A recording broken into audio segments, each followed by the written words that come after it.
But here's the thing as we go back to bodybuilding. Everything works, nothing works forever. You build up too much fatigue on a particular movement, then you're going to start overreaching and have a decline in performance or whatever. You definitely want to not just recover, but super compensate and actually build muscle tissue and strength over time. Also very quickly dispel the myth that there is even such a thing as a vegan diet. Millions and millions and millions of animals die for growing vegetables as well. I don't want to say vegetables are bad. Mm-hmm. I'm cautious about the whole good food, bad food conversation because I don't want people to demonize certain things that may be unnecessary and give them more options. Red meat is the only superfood, not kale or pomegranate or acai berry or however you pronounce that stuff. It's the only one where you can not only survive but thrive. This referenced Dr. Mitlauner's research with respect to environment, and you can also very quickly dispel the myth that there is even such a thing as a vegan diet. Millions and millions and millions of animals die for growing vegetables as well. So those are difficult challenges. People present to me, I have vegan clients, and they present to me if they have health problems. Sometimes I have to try and navigate just how far they're willing to go to remedy those health problems, which I think are caused by a diet, that's the deficiency in the diet. And we have to have those discussions. And, look, you're not saving lives, okay? Rabbits and foxes and birds, and they're animals too. And you're not saving the environment. And we look at, arable land and methane production and with respect to Mitlauner's research. So there have been times I've engaged into those conversations, but only with people who are kind of willing to take a broader look at it. Folks who are dogmatic or religious about their choice and are virtue signaling, it's really not worth the cost of the voice.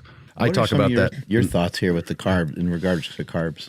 Yeah, I talked about this, I think, first on Mike Mutzel's podcast, where I discussed the fact that you can get to the top of the Empire State Building taking the stairs, but the elevator's probably a little faster, a little better idea.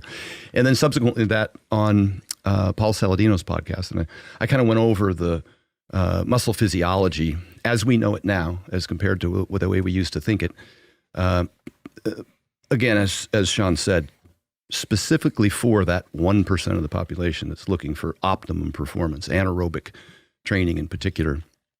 I think that the carbohydrates have demonstrated to provide the benefit of enabling you to get one more rep or do one more set, maybe give you a little more stamina and endurance in the gym for an anaerobic workout. And we see that there seems to be an equivalent benefit from getting fat adapted in terms of endurance. We're hard pressed to see the advantage of carbohydrates there, except for maybe in that given event over probably 90 minutes with every 15-minute periodic intake of carbs, salt, and water, as the ISSN recommends. But with respect to muscle physiology for that 1% of the population, the way that Brad Schoenfeld describes it in his book, Hypertrophy, what we see now is that we used to think the carbohydrates were stored in the muscle as one thing. And they would do that by grinding up the muscle and looking at the carbohydrate glycogen depletion for any given workout. And they said, well, you're only depleting 40% of your glycogen, so how could it be that big a deal? Well, apparently carbohydrates are stored in different locations. The sarcoplasm is one in particular that seems to be the last filled and the first depleted. And in the muscle, the sarcoplasm, those carbohydrates seem to trigger the calcium channel that is responsible for firing. That's the troponin, tropomyosin channel that allows for the cross-bridging for the actin myosin contractions. So for those who study muscle physiology, that'll be very familiar and probably somewhat rudimentary. But that's depleted first. And so that might, just like creatine, might give you in the creatine phosphate system one more rep by renewing that first 10 seconds. The first 30 seconds, having an abundance of carbohydrates available might help. There's also another component to that, and I think that's partly that some of hypertrophy isn't just the muscle fiber; it's the fluid in the sarcoplasm as well. And some of the hypertrophy benefits that are derived, probably as much as 20% potentially, could be from the fluid expansion and the compression of the cells provides a hypertrophy benefit, which you can obtain from more carbs, which obviously hold 3 parts water and then sodium. So there could be a muscle breakdown benefit. It's small, and it might help with adding 1 more rep, 5 more pounds, 1 more set throughout the workout. And the cumulative effect of that over time, this wouldn't be anything you'd see immediately. Although in powerlifting, we do find that the fuller we are, we used to intentionally try and get ourselves as loaded as possible right before a meet with some carb and salt loading, particularly after weigh-ins, would help with some of that compressive force with the muscles. So there's a benefit there. I also found that when you look at most of the diet literature, we talked about how important a carnivore diet can be, or an elimination diet might be for initial intervention for things like diabetes, for obesity, digestion issues. We talked about the FODMAP menu, and a whole host of other disorders that people present. Often I see present with on your website as well. It seems that people, like we said, 6 out of 7 people go on a diet, lose weight. The vast majority of them gain it back within a certain period of time, 1 to 3 years, up to probably 90%. It seems like when they go off the diet, they tend to migrate back towards a balance of proteins, fats, and carbs. We also see pretty good literature to suggest that that like a 40% carbohydrate. I hate to put a number on it. I will say that 30% or north of protein seems to be the most beneficial macronutrient that everybody should include. Where you put fats and carbs, as we saw in the Diet Fits trial out of Stanford, a 1-year trial on over 600 people, that where they put carbs and fats didn't seem to matter in terms of weight loss or insulin output. And we also see that in terms of these high glycemic versus low glycemic carbs. If you control for calories and protein, if you eat high glycemic or low glycemic carbs, it doesn't seem to affect weight loss. And so it's really, like you mentioned, it's really a choice. What's your preference? What can you sustain over time? And how do you feel on the diet? If you were to take the foods, that are the most beneficial to humans, as far as like things that have the most nutrients, we might call them superfoods, right? And we see a lot of these like kale or pomegranate, it's like the next superfood. But they don't seem to ever give us the results that we're looking for. If you had to rank a couple of foods, like maybe your top 3 foods that contain the most nutrients and would be the most beneficial to the human being, what would they be? Gotcha. 4 years ago, I did a video in Iceland with Hafthor Bjornsson. It's got like 7 million views now. It's probably the most comprehensive 2-hour video on the vertical diet. And I said in there that red meat is the only superfood, not kale or pomegranate or acai berry or however you pronounce that stuff. It's the only one where you could not only survive but thrive on. And I said it's really the foundation for the ultimate elimination diet.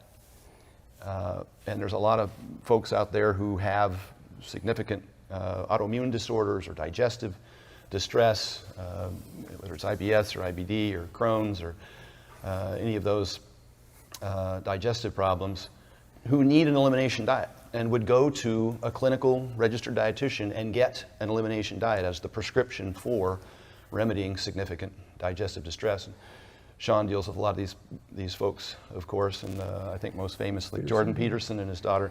And both of them said, look, I'm not recommending this for anybody else. I had some very significant autoimmune issues. And that was that would be the ultimate elimination diet. The least amount of food in terms of total food items that provides you the most bioavailable, micronutrient dense, diverse source of food. And I put 3 things together if I'm going to start an elimination diet. And oftentimes, again, my co-author is a RDN PhD who's a clinical nutritionist, and we often get clients who need this kind of intervention. And we go straight for the carnivore diet as the initial intervention. And it's red meat, whole eggs, and salmon.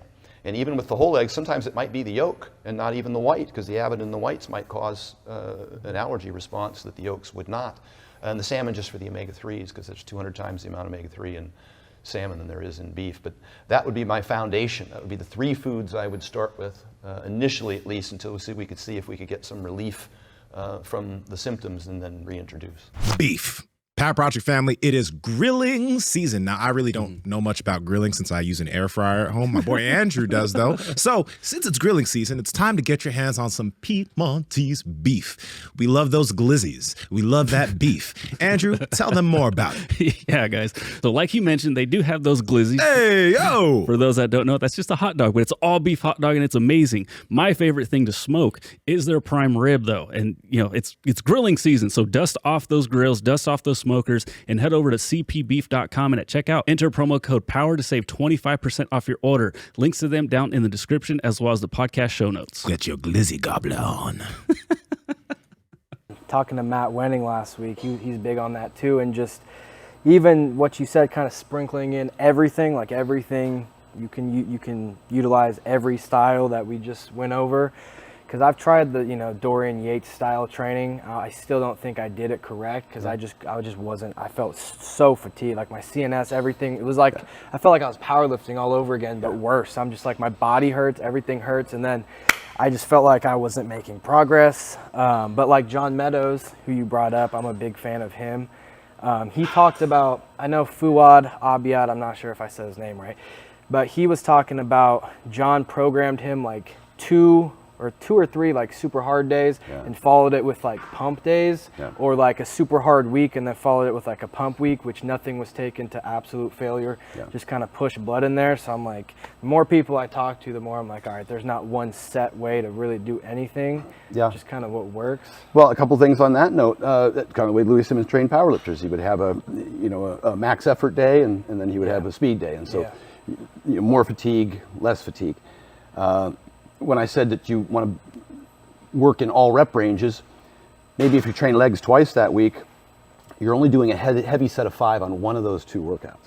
Okay. As opposed to both. And then you get more recovery for the heavy set of 5 for the subsequent workout. When I was powerlifting, I would squat heavy one week, deadlift heavy the next, because they're pretty similar movements, really. So I was squatting heavy twice a month. And people would perceive that to be not sufficient. But here's the thing, as we go back to bodybuilding, everything works, nothing works forever. You build up too much fatigue on a particular movement, then you're going to start overreaching and have a decline in performance or whatever. You definitely want to not just recover, but super compensate and actually build muscle tissue and strength over time. So we'll do waves, just like Louis in powerlifting. We'll do waves of exercises. So I might pick, let's say, a hack squat, and that'll be my blast set. I'll do a warm up on something, whether it's the Aerodyne bike or some leg extensions or whatever, but I'm going to dump everything into hack squat, and that's probably the only one I'm going to measure. Okay. It's the only one that doesn't mean anything. Because every track week to week? Track week to week. Everything I do after that, I'm pre-fatigued. So, whatever major exercise you prioritize in the workout, your performance is going to be best on that, and everything else is going to be, which is why we kind of like going from the blast exercise to a pump, because I'm not really counting. I'm just mostly thinking about muscle, getting as close to muscle failure as I can, and volumizing as much as I can. Right. So now I'll jump on that hack squat, and I'll progress it week. Maybe I start out 2 sets of 8 reps with 5 plates on the side.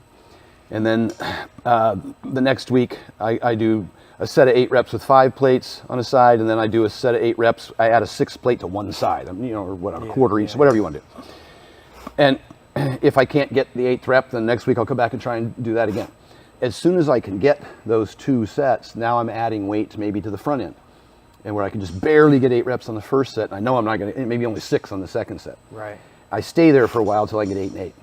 Okay. And then I go up and weight again, either on the second set first before I go, add weight to the first set. But you can see there's some progression over time. Right. So I get 2 sets of 8 reps, and that's my blast set. At some point, or depending on what your recoverability is, maybe you do a 3rd set there. But I got to be honest with you, just like Dorian's high intensity, you get past 2 sets. This is what I say for people who like to do 4 sets of 4 different exercises for 16 sets, like on chest. You're saving yourself. There's a lot of junk volume there. And there's diminishing returns, as we mentioned. So I pick 2 exercises, generally 3 sets of each. Or if I do a brief warm-up, I really I could build an entire workout around those 2 sets. Everything else is just kind of volumizing, potentially. I say it's 6 sets for the day. But the real intensity, I might only be able to handle 2 or 3 of those. Okay. Before I, have to have to do something that's maybe a little lighter or maybe focused on repetitions and pump. Yeah. Now, as soon as I stop being able to progress that, and that's going to happen. It might happen in 5 weeks, might happen in 6 weeks, might happen in 7 weeks. I'm going to milk that as long as I can. But as soon as I realize I'm not going anywhere with this, I pick a different exercise and I waive that one. Okay. Whether it's a leg press or whether it's what's that one that everybody hates, the humbler, the pendulum squat. Yep. Oh my God, yeah, that one that'll embarrass you. Yeah. But same thing. You build that one exercise as you. I don't need to. I'll see people write down every set, every rep. How do you feel about people? Every single thing they do in the gym, they're totally trying to progress. Yeah. Okay. I'm worried about the primary exercise because I'm not pre-fatigued, and am I growing that? And when I drop off on that, I'm picking a new exercise. I'm putting that one to the side. In powerlifting, for instance, I know I'm bouncing back and forth, but that's what I did throughout my career. If I want to progress the deadlift, I can't deadlift every week. You'll crush yourself, and you just start getting weaker. And so, much like they did at Westside, I would pick a couple of exercises that would carry over to increase my deadlift that were less fatiguing. Right. The box squat, a camber bar, good morning. Those would be my two. You still do those? I still do those, and I'll build those up. And I might only deadlift it once every 4 or 5 weeks. If I do it any more often, it's going to be for repetitions, just for the skill component. Right. But I'm even cautious about what skill I'm really developing with a lighter weight because strength is specific, and you need to be kind of 85% or north of that to really get the skill component that you need for powerlifting. So I'm not a big fan of 50% loads and multiple repetitions. I'd rather do cluster sets with an 85% load than rep out until I'm near failure on a 50% load. Okay. I just don't think it's very specific. So maybe too far off on the powerlifting, but again, I picked a couple of low fatigue movements that I can train every single week without draining my CNS or just over fatigue. And CNS is an interesting thing. You talk to Dr. Pat Davidson, a PhD exercise phys, and he's like, it's really load. It's really load, which is why it's kind of nice if you can find an exercise like a leg press and put your feet in and down and maximize the knee angle. You're using 60% of what you might be capable of should you have your feet high and wide, and it's just the load. Doesn't even matter which muscles are working at that point. It's just the total gross poundage that dictates your level of fatigue, whether you want to call it CNS, whatever. They don't really focus on that necessarily. They just focus on how tired are you and what's your DOMs and can you recover and super compensate. And so anywhere I can bring load down, I benefit from a number of ways: less fatigue, less potential injury exposure, which sounds contrary to the guy who grew up as a powerlifter. And every week I went to the gym, I just try and max out. But that's today we're supposed to be smarter than that. And us old timers, we complain because people aren't lifting hard enough. And hard is relative. It doesn't always necessarily mean load. Your body doesn't know load. Hard is relative. How close to failure are you?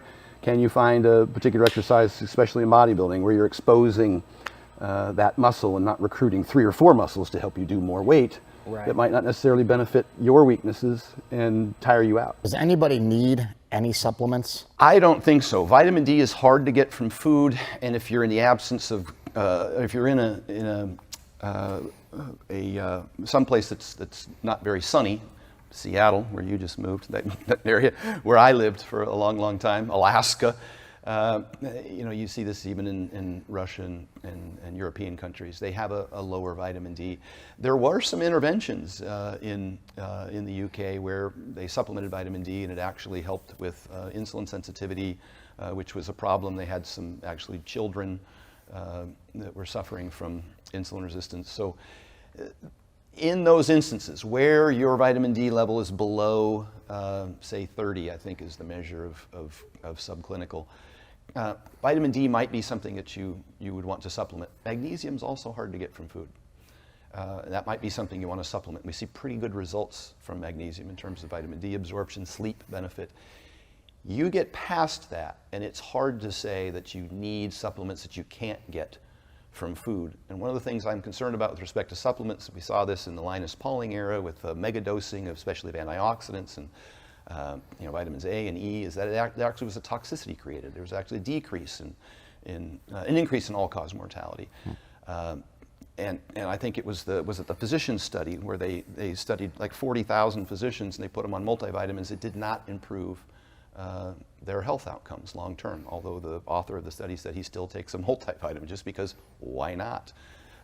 What he got to lose? So not a big fan of supplements, particularly not mega dosing in the absence of a deficiency that could be remedied from dietary interventions, mainly because like Dr. Baker mentioned, that food has so many more compounds that we're not even aware of the importance of them.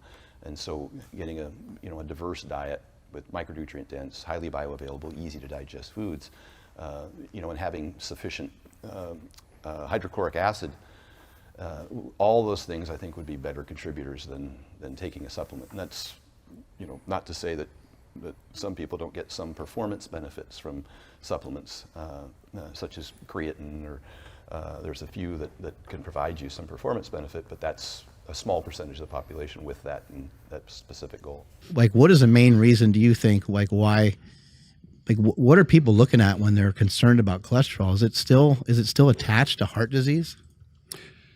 Yeah, but it's kind of hard because people don't distinguish between what raises cholesterol in the bloodstream and from cholesterol that you eat. So we could take a dive into that today to try and help people understand. And I'll keep it real simple, but I'll refer to the people who are experts in the industry. And there's also been, I don't want to say this without insulting anybody, but the low carb community has probably the best way to describe it is kind of been LDL denialists for many years. But I'm seeing a gradual transition. And they tend to deflect from LDL as a causal factor and then look at all the other benefits that they realize from their diet that lower their overall cardiovascular disease risk. And so tend to kind of dismiss LDL in light of the bigger picture. But I think it's still important to focus on. So we should dive into it. Low carb people are maybe dismissive because they're like, well, don't worry about it because you're not eating sugar and it's not going to be of any negative consequence. But it still might be, huh?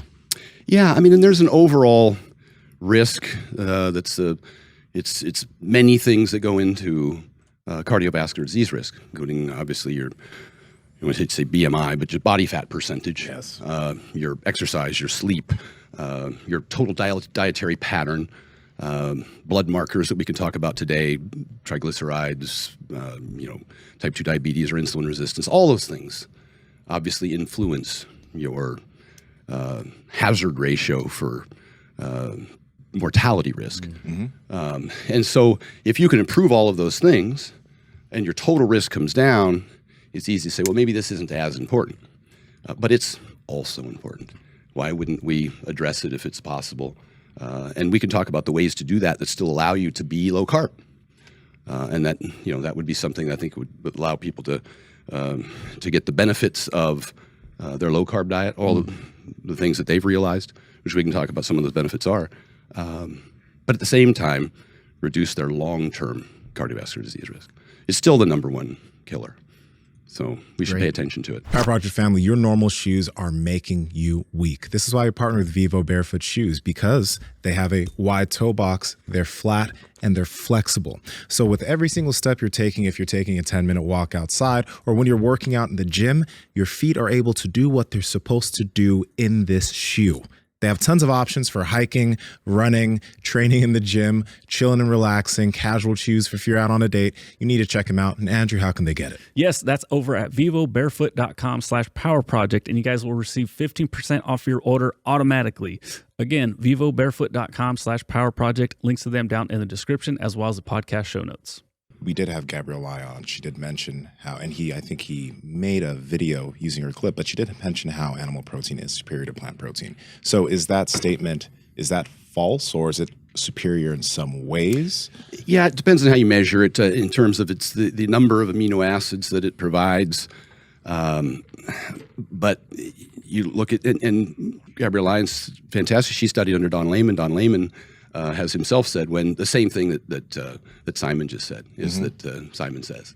The same thing that Simon says is Don says that if you get enough protein, 20, probably 30% more than if, say, you needed 150 grams of protein to satisfy your requirements for the day, maybe you'd need to get 180 grams on a vegan diet. And that would be excluding, say, soy protein or rice blend, because those would be kind of on an even par in terms of gram for gram, in terms of their ability to stimulate muscle protein synthesis. So you eat a little bit more simply because the absorption rate, Bioavailability is the word you hear all the time. A little bit less. Doesn't seem to be a big problem. They seem to be able to meet those needs. Again, compliance is probably one of my biggest challenges. To do a healthy vegan diet, you can do a shitty vegan diet.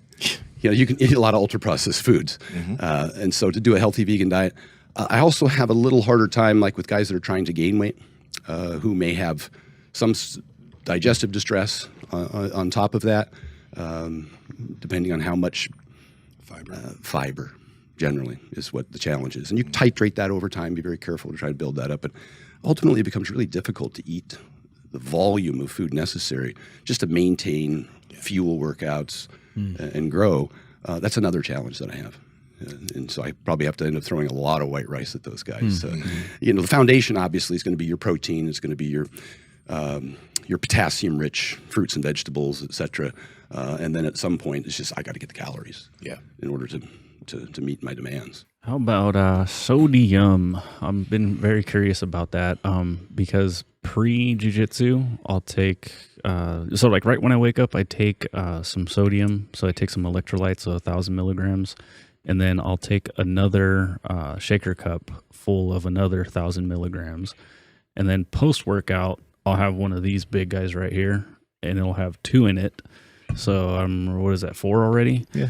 I've gotten up to 7 and I felt pretty damn good. And then I've had like 6 this week, and then I would eat dinner and I'd have to run to the bathroom. And I knew right away what was happening, right? Because these have magnesium in it. I'm curious, what are your thoughts and advice for sodium intake for athletes, specifically jiu-jitsu athletes? Yeah, well, I'm glad you specified athletes, because when I talked about sodium previously, the medical community went ape shit as though I was making recommendations for sedentary, hypertensive, geriatric people. And they had some issue with the timing. Generally, well, always, athletes will need more sodium than the general population. It kind of depends on diet as well. I also mentioned that if you're not eating a lot of fast food or packaged food, that you'll want to supplement the sodium back in. So I always said salt your meals. I'm not salting a McDonald's or a can of potato chips, but I will salt whole foods that you make at home, buy from the grocery store. Generally speaking, on average, you lose at least 2 grams of sodium per hour of training from sweat. Huge variability there. It's genetically determined. You might use up to, Lane Norton burns up 5 grams of sodium per hour of training, and he trains 2 hours a day. So he's burned up 10 grams of sodium. Whoa. We might have talked about this last year, to be honest with you, because I went through and I spoke quite specifically about the fact that Lane Norton had made a very similar video subsequent to mine about how he oftentimes will use up to 10 grams of sodium on particular athletes because that matches their demand. We like to weigh our athletes before and after training, and this is consistent with the International Society of Sportsman Nutrition's recommendations, but we weigh them before and after training, and for every kilo of, about every 2 pounds of weight that they lose during training, we replace that with about 1.5 liters of water, and then sodium and carbs with that. Now, Dr. Sandra Godick, who's a PhD in thermal regulation and hydration, who runs the Heat Institute and does most of the sweat testing on the NFL and hockey players. I just spoke to her a few weeks ago. Matter of fact, she's been helpful for me over the years getting sweat test patches for a number of the athletes that I've worked with, so she can actually determine what their actual sweat rate is. That can be important at a high level for some people. She's got a product called Levelin, and it's somewhere between 900 and 1,500 milligrams of sodium that she'll add per liter of water post-workout, based on what the individual's sweat rate was or how much they sweat out, along with carbohydrates for that. It helps with absorption. It helps replace some of the carbs that you burn. So she puts it all together into one drink. Now, that's a good recommendation along with salting your meals, especially immediately post-workout if you're training a second bout that day. That's when it becomes really important to get that post-workout window satisfied. I like to put carbs in a post-workout window anyhow because they're absorbed much quicker and stored as glycogen and replenish your system. You don't necessarily have to, but they seem to minimize muscle breakdown, so that can be helpful with that. Now, pre-workout, intra-workout. I had always recommended, say, 500 milligrams per liter of water pre-workout. It seems that some people may, as you mentioned, running to the bathroom, some people with 500 milligrams per liter pre-workout, may be too much salt, and they might end up running to the bathroom. Some people who tried to overdose the recommendations, 1 is good, 10 is better, you'll end up throwing up, or either throwing up or having diarrhea. It's not a more is better scenario. The recommendation is, let's put it in percentages, is somewhere between 1% and 2% sodium. So that's going to be about 100 or 200 milligrams of sodium per liter of water, and about a 3% glucose solution. So it's about 30 grams of carbs per liter of water. That's the easiest to absorb. It sets it up so that your gut is able to absorb the salt and water and carbs together. They work collectively as to transport the water as a vehicle. Somewhere in that range. So you're looking at half of an LMNT, a quarter of an LMNT per liter of water, because there's about 1,000 milligrams of sodium in an LMNT.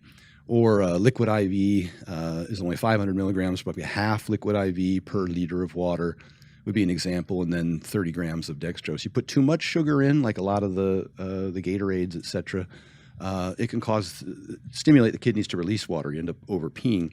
It's what happened at my meet. It's what happened at Larry Wheel's meet when I worked with him some years later.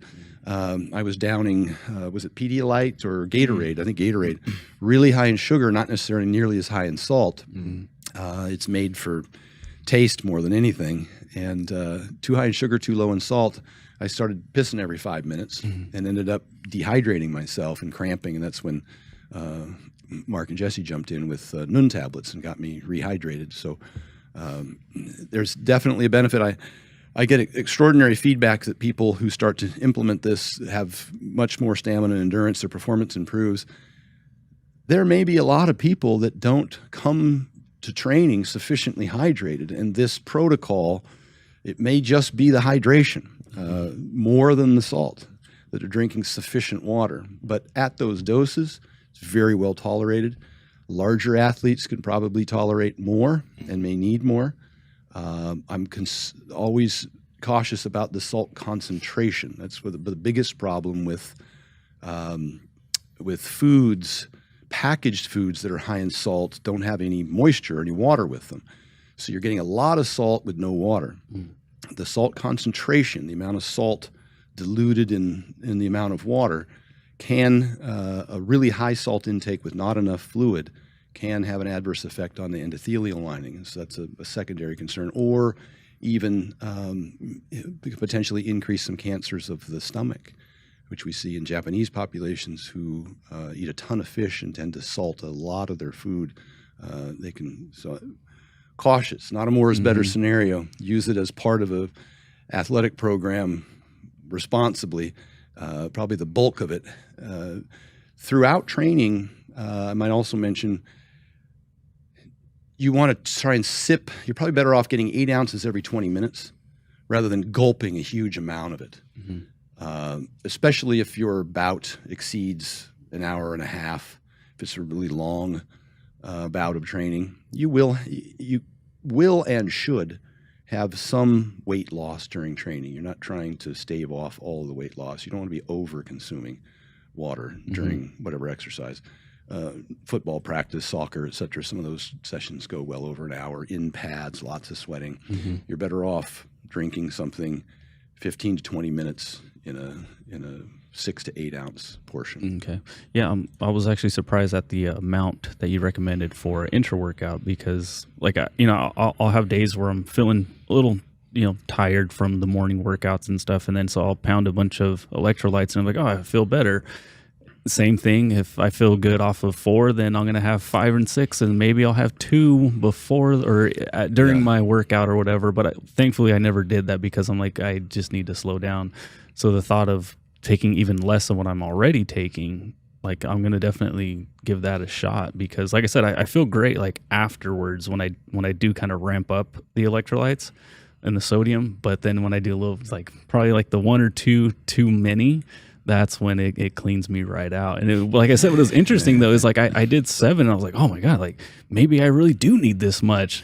And then kind of like what you're saying with the noon tablets earlier, it's like, well shit, like this is going to cost a lot. But what I'm getting at is I did find my threshold, and then even when I tapered back, I still kind of had the same stomach reaction to it. So that's why I was like, I got to ask Stan what the heck we need to do with sodium, because more isn't better. Yeah. And the nude tablets tasted great, but I started feeling guilty about my $100 a month habit, along with everything else that I do. I'm kind of a cheapskate at heart. So I ended up getting on Amazon and buying sodium chloride tablets. There's no taste benefit to them. One of the interesting things that Sandra Godick talks about is that she likes to have, it should taste good and be cold. She creates these slushy machines, especially like for sports, if it's hot out, that can help cool the core. But for kids in particular who don't have a very good, for adults, she says, drink when you're thirsty, but kids don't have a very good sense of that, and they can get dehydrated. So she says it should be cold and taste good. They'll be more likely to drink more of it more often. Okay. And then what if you are peeing a lot? Then I would think it was too much sugar.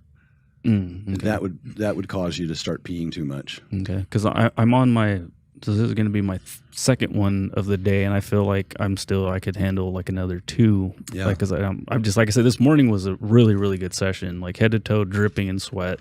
So that's why I was trying to ramp up a little bit more today. But again, I don't want to have that GI issue later on in the day. Yeah. But there are some days where I'll have like 1 and I'm like running to the bathroom to go pee, and nothing's changed. My diet's pretty much the same every single day.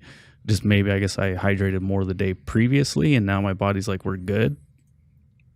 Yeah. Well, you kind of, after a while, you get a little better at not having to run and pee all the time. Your body gets used to holding on to that water. There is an adjustment phase.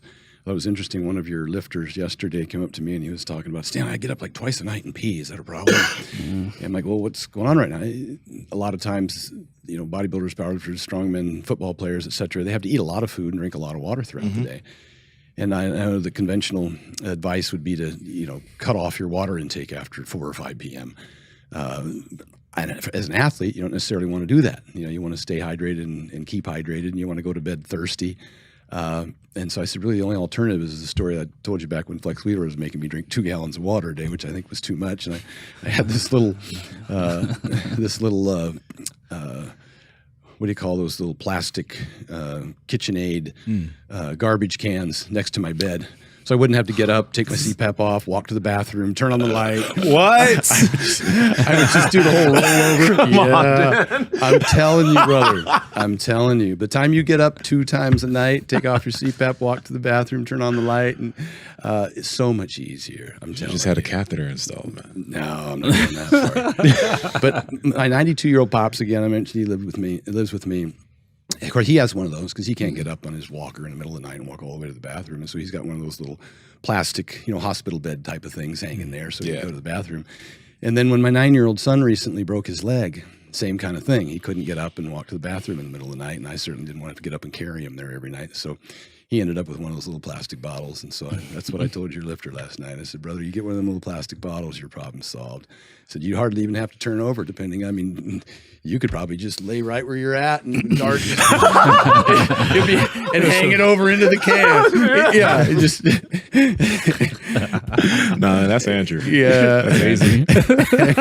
Oh man. Power Project family, if you're trying to increase your muscle mass, if you're trying to lose body fat, if you're trying to stick to your nutrition plan, if you're trying to get fit, pretty much if there's anything you're trying to do for your health, we know that sleep is the biggest determining factor to help you get from point A to point B.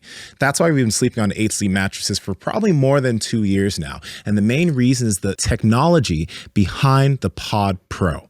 Now, the Pod Pro is like the Tesla of beds. It will change its temperature based off of how you're sleeping during the night. And if you have a partner that's sleeping on the other side, they could have their own temperature settings. We all sleep hot here, and I used to wake up in a puddle of my own sweat. Gross. That doesn't happen anymore because of the 8 Sleep mattress, and I've been getting the best sleep of my life. Now, if you don't want to replace your mattress, you can just get the Pod Pro cover, and you can put that over your current mattress to get all the benefits of 8 Sleep. But if you also need to replace your old nasty mattress, you can get the Pod Pro cover and the 8 Sleep mattress. Andrew, how can they get it? Yes, you guys got to head over to 8sleep.com/powerproject, and you guys will automatically receive $150 off of your order. Again, 8sleep.com/powerproject. Links to them down in the description as well as the podcast show notes. But you don't want to lose your intensity. So maybe you got to cut back on volume. Okay. Because once you start lightening the loads, you're going to lose muscle. But if you can keep your intensity and hopefully as much strength as possible. I want to lose as little strength as possible going into a show. Everybody's talking about Ronnie's, he lifted those weights 6 weeks before the Olympia. That's when he was his strongest. Yeah. If he had ever lifted any heavier weight than that 6 months or 8 months before the Olympia, he'd have shown those videos. Yeah. He was his strongest 6 weeks before the Olympia. Right. Probably had the largest cycle. Yeah. But that's the point. You want to maintain strength as long as you can going into a show, because that is a pretty good measure. That's what we did with Nadia as well. I don't want you to lose any strength. Now, does that mean you have to go from 6 sets to 4? I'd rather you do that. Than to do 6 sets of a lighter weight, I'd rather you do 4 sets of the heavier weight. Okay, that's interesting. To me, that's the stimulus that matters. Yeah. Mechanical tension, intensity are more important than volume. Okay. Before I ask you a couple questions on that Olympia competitor you coach, I just wanted to ask about the concentric portion of movements, because I hear Milos too. I listen to a lot of podcasts with him, and he talked about training people like Regan Grimes, and he sometimes is huge on eccentric down and up being super slow and controlled, but then other people like Mike Isertel are more so like just the eccentric and the transition of the weight. And then explode, John Meadows was like that too. He was kind of, some movements especially, he would super fast up, and as long as you control the eccentric, you're good. Perfect explanation. That's what the research suggests as well. Okay. I said under, what do we call that, pace, 2 to 5 seconds. As long as it's under control, as long as you're not completely relaxing, Right. as long as you're controlling it, 1, 2, or 1, 2, 3. I don't think anywhere in 2 to 5 seconds is any different, because the intensity is going to be the driver of that. And if you do one more rep because you move the weight a little bit faster, so you have less time under tension, pretty equivocal. And then on the way up though, should it still be explosive always? Yeah, because eventually that speed's going to slow down as you get, Right. the closer you get to momentary failure, then you've got maximal muscle fiber recruitment, and then you notice that some of those muscle fibers start to drop off. Right. And that's when you go from this to this. Once the speed slows down, you're a pretty good idea you've gotten maximal muscle fiber recruitment. Yeah. Okay, sweet, thank you. Yeah. And then going into the diet, vertical diet, I've tried it multiple times. I did it all through high school. Still eat Monster Mash on my plan I'm on today. And I just think it's interesting how, I don't want to say you go against everything a typical meathead bodybuilding coach does, but I know you're not a huge fan of like egg whites or just plain chicken and stuff like that, things that are more nutrient dense. So red meats, whole eggs, even things like everything, basically everything on your plan has a purpose, and you can explain why it's going to do this or that. That's why I'm super interested in it. So I guess it's like, even when you're coaching an Olympia competitor, there's no, do you ever have them eat like typical bodybuilding foods like chicken or egg whites, or do you stick to the same principles just manipulate the calories? Calories are king. Macros, I want to get about a gram of protein per pound of body weight. Generally speaking, you want to have sufficient fats so that you're not compromising hormones, sleep, or vitamin or fat-soluble vitamin absorption. I would say that's at a minimum 15% of total calories. So I usually start at 30% of total calories or thereabouts. 25% of total calories is fats. The rest are carbs. Those fuel performance. They're very important for that dynamic, that lifting stimulus. Okay. I'll reduce fats and keep the carbs in, because again, the carbs fueling performance, and performance being the primary driver of lean mass retention or gain. There's some good evidence that you can gain muscle in a cut. Yeah. If you're sufficiently fueled, and if slept, trained adequately with enough intensity, you can actually gain muscle in a calorie deficit, even as an experienced lifter, even if it's modest, particularly if there's performance enhancing drugs involved. That's not a time to sleep on the potential to gain muscle. And so that's why we've learned long ago, you don't come in and start doing cable crossovers for sets of 20 with light weights to rip up. Yeah. That was pretty obvious.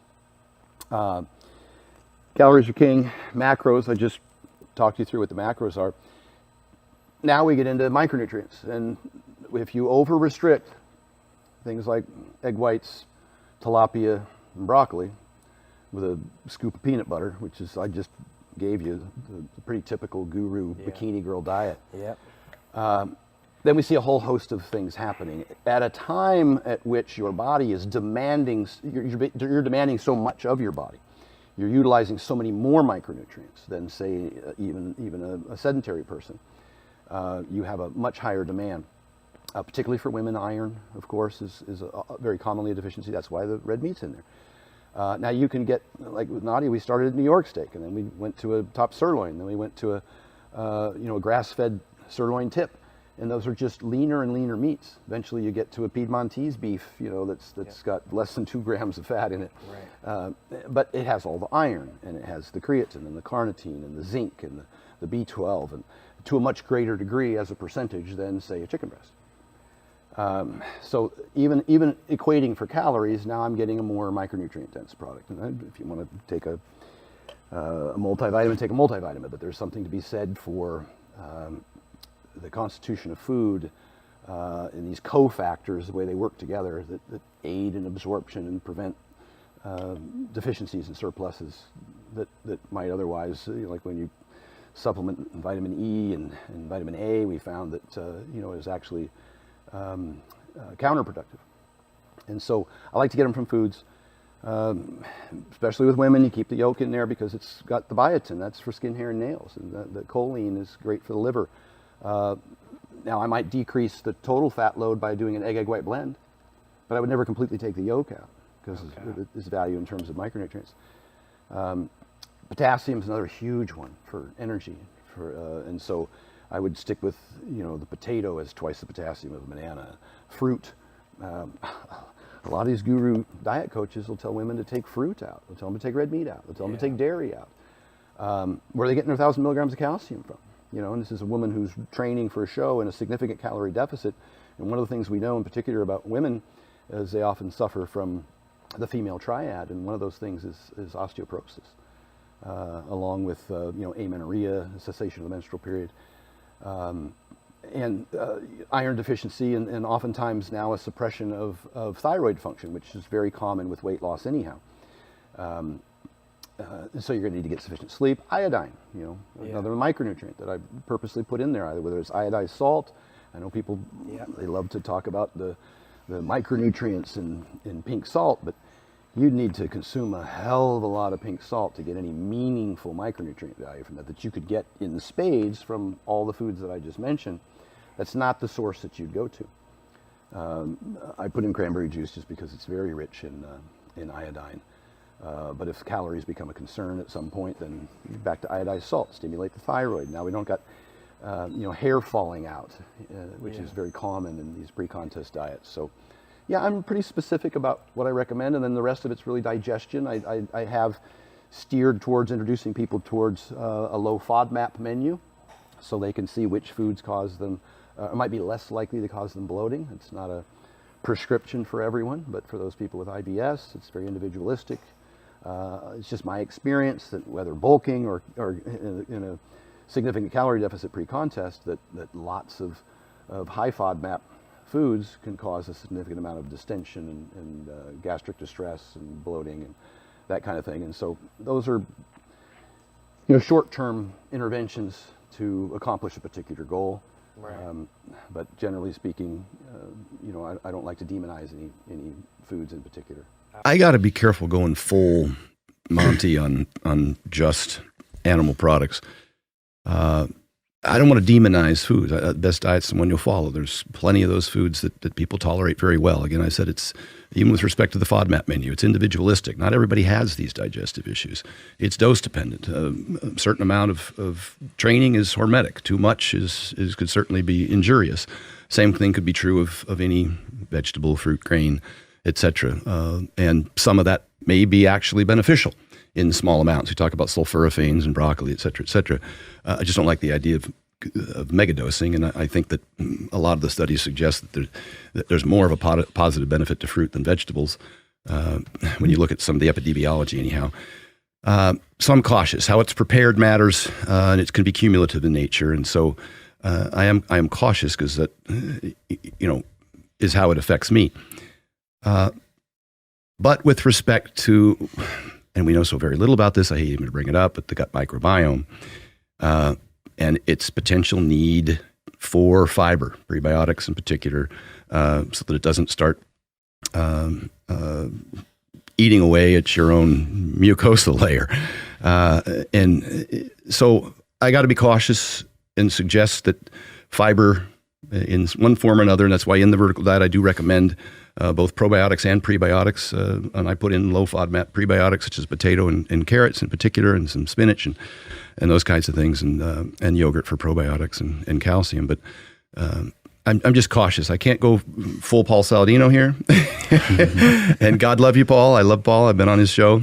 But sometimes some claims that are made that might be beneficial for, as I was mentioning earlier, a small portion of the population who has these issues, and you have to be very careful what term you use. You can't say dysbiosis or leaky gut, because it's not scientific terms necessarily. But if people do have celiac disease, IBS, Crohn's, any of those types of problems, you've got to go with a kind of a low residue diet that has less adverse impact on the large colon. So I think there's enough evidence out there, even if it's epidemiological in nature, and probably is more about the healthy user bias, that these populations who tend to eat sufficient vegetables, it also tends to offset any potential downside of eating too much meat. Is a primarily meat-based diet with sufficient vegetables as opposed to a vegetable-based diet. We see equivalent outcomes in healthy populations when you get rid of the healthy user bias. I think that was the Whole Foods shoppers who you would presume to be generally healthy individuals, exercised more, didn't smoke, weighed less, where they weighed in terms of meat consumption versus vegetable consumption, it had equivalent health outcomes. And so I'm just cautious. I don't want to say vegetables are bad. Mm-hmm. I'm cautious about the whole good food, bad food conversation, because I don't want people to demonize certain things that may be unnecessary, and give them more options.